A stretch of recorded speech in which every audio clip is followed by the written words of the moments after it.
ნოემბრის 2-ის 19:90-ზე ნინოწმინდაში მოხდა მიწისძვრა, რომელიც საკმაოდ ძლიერი იყო. მსგავსი მიწისძვრები ჩვენს რეგიონში ხშირად ხდება.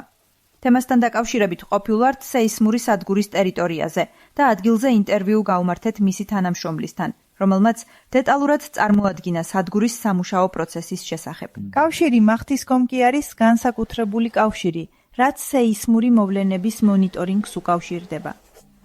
თუ თბილისის სეისმური მონიტორინგის ცენტრი წავა, ჩვენი მონაცემები, როგორიცაა სეისმური აქტივობების ჩასახვის დეტალები, ავტომატურად გამოდის ეკრანზე, რაც საშუალებას იძლევა მუდმივი ინფორმაციის ხელმისაწვდომობა. ჩვენ ვგზავნით იმ მონაცემებს ავტომატიზირებულ სეისმური მონიტორინგის ცენტრში, რომელიც აქტიურად აკვირდება და ანალიზებს სეისმოგრაფიული სიგნალების მიმდინარეობას, რაც მნიშვნელოვანია უსაფრთხოების უზრუნველსაყოფად.